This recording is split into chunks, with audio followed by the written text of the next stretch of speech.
Hey, what's going on YouTube? Alabama Reloader here. So coming to you today to go over some, how do I say this? Very terrible range results. But before we do that, check out the new hat that just came in. I don't know, something about that gray and white to go along with the logo. Looks pretty slick. This is actually not for me, it's for a buddy of mine. But it just came in. Pretty awesome stuff. Head over to alabamareloader.com if you're interested in picking up a hat. Good stuff. So, 270 Winchester. This is the Browning X-Bolt, Max, long range, so on and so forth. This has a 1 7.5 twist barrel. Okay, so a faster twist barrel than what you would maybe traditionally think of in a 270 Winchester. It is a 22-inch barrel, threaded, for the old shusher that everyone loves to throw on the end of their rifles nowadays. I don't have one, so whatever, it's not that important to me. But yeah, it came like it sits, right? Let's see. The adjustable comb, okay, I am a fan of that. It's not fun when you go to clean your rifle because you have to lower this back down to get the bolt out, so that's kind of like whatever. But you know, I've showed this before. Browning, on the back side here, there's like a little scale where they've got numbers, so you can just quickly return back to your preferred adjustment right after you're done cleaning. Put the bolt back in, you can return this to whatever position you like. Got the Athlon optics. This is the Midas Tac Gen 2.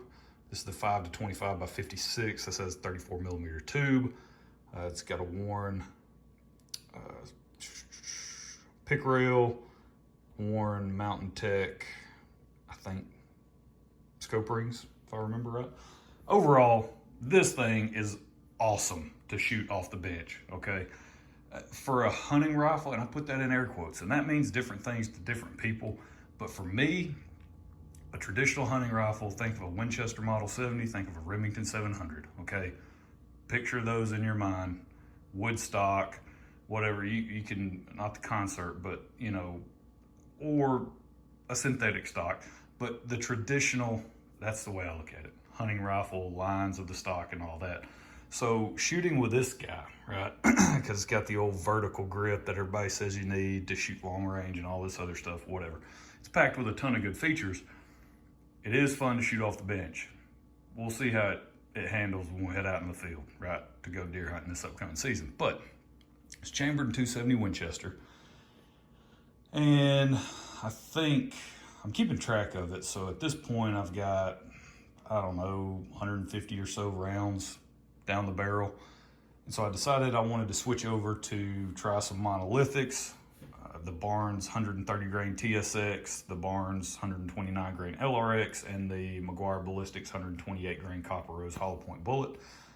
And in the past, some of the other 270 Winchesters that I've owned, I've had really good luck with Superformance and monolithic bullets. Okay, specifically Barnes bullets for whatever reason. Barnes 130 tip TSX, 130 TSX, 129 grain LRX, and Superformance. That combination seems to perform really well, at least in the 270 Winchesters that I've owned and shot that combination in. So what I ended up doing, scrubbed the barrel down, got it all cleaned down to bare metal, and then I used, so these 10 shots here, these 10 pieces of brass were 10 130 grain Barnes tip TSX. Now these were pulled bullets, again from AmericanReloading.com, and that's of course the benefit of using something like a pulled bullet, right? You just load them up, and all I was doing was fouling in the barrel with these 10 shots. So I shot 2 5-shot groups with those, with that load, just to foul in the barrel. And our velocity, this was 56 grains, loaded at 3.210. That's according to the Barnes load data. And then there's the velocity numbers on those 2 5-shot groups. So just over 3,000 feet per second. Standard deviation, you know, up near 20. Extreme spread, 51. but this is what that 10-shot group looked like. Not this one, don't pay attention to that one. That's what the 10-shot group looked like, okay? It ended up being like 1.8 and some change inches at 100 yards. Point of aim was here, point of impact, low, all right? So, shot those, and of course, in between each group, I'm letting the barrel cool back down. I shot some 280 Ackley Improved also on this range trip, so that was kind of what I was doing. I was just alternating back and forth, letting the barrel cool down. So I shot 5, let it cool back down to ambient temperature, and then shot another 5, same thing, let it cool back down, and then so on and so forth. And that's how I proceeded with the groups. Now, the brass that this stuff is loaded in, this is the last of the primed brass that I got from AmericanReloading.com. So I made 2 orders of 100 pieces. This is Sig Sauer. This is primed brass. It comes from those guys, primed, so it's brand new with the primer, ready to go. And I did videos on this in the past. I showed exactly what I do in terms of brass prep when it comes to primed brass. And made 2 orders, and I got 222 pieces. So they put 111 in each box. Okay, so paid for 100, got 111 in each box, so I got 222. I took 50 of those, I set them off to the side, and those I'm using in the Remington 700 ADL project. Okay, so 50 of those pieces got put to the side for that project. The rest of them are gonna be used in this Browning project. There's just so much stuff I want to test in this particular rifle, so that's why it's getting the bulk of the new brass. And these are the last pieces that have not been shot yet, right? So these were all new when I loaded them, and I just wanted to see what type of performance we might get, right? If you're someone, you're doing the same thing, you went out and you bought a couple boxes of that prime brass because they sell it for an insanely good deal. You go and you buy this stuff, and Sig brass is really good to begin with, and you want to, you know, just buy a couple boxes, couple 100 pieces, and then, you know, try to identify a really good load that you can take hunting. This is just sort of maybe a process that you would follow, right? Pick a couple bullets, pick a powder, go and load up different charge weights, and then hit the range and see what happens, right? It's not a bad way to do it. Now, of course, there's gonna be a million people on YouTube that'll tell you that's the worst way to do stuff. You should start off with X, or you should start off with Y, or you should do this, or you should do that. What you should do is load some freaking ammo and go to the range and shoot. That's what you should do, okay? That's what you should do, because so many people spend way too much time worrying about what they should or shouldn't do when it comes to reloading, and they don't spend enough time going out and actually shooting the gun. You kind of need to do that. That's pretty important. So I don't care about your reloading process. You can have the best reloading process and everything down pat. I don't care. If you don't go and pull the trigger, none of it matters anyway. So go do that. Spend a lot of time pulling the trigger. Just do that first. But this might be kind of like a sample of what someone would do, right? A couple different bullets with a powder, load them up, let's go shoot, right? So the only stuff I got through today was the 128 grain Copper Rose hollow point from McGuire Ballistics. I loaded that at 3.300 inches on the cartridge overall length. And I'm using Superformance powder. Let's see, started at 52.5 grains, which is pretty low, by the way. Started at 52.5, went up in 1 grain jumps, so 53.5, 54.5, 55.5, 56.5, and I actually loaded up, these 3 are 57.5. When I got done loading all of this other stuff, right, these 130 TSX, these 129 LRX, these fouling rounds, the McGuire Ballistics, when I loaded all that stuff and was ready to go test, I had 3 more pieces left over. I was like, well, might as well just load up 3 more of the McGuires, just bump up, you know, go another grain above. So that one's actually gonna have 6 groups instead of 5 like I normally do.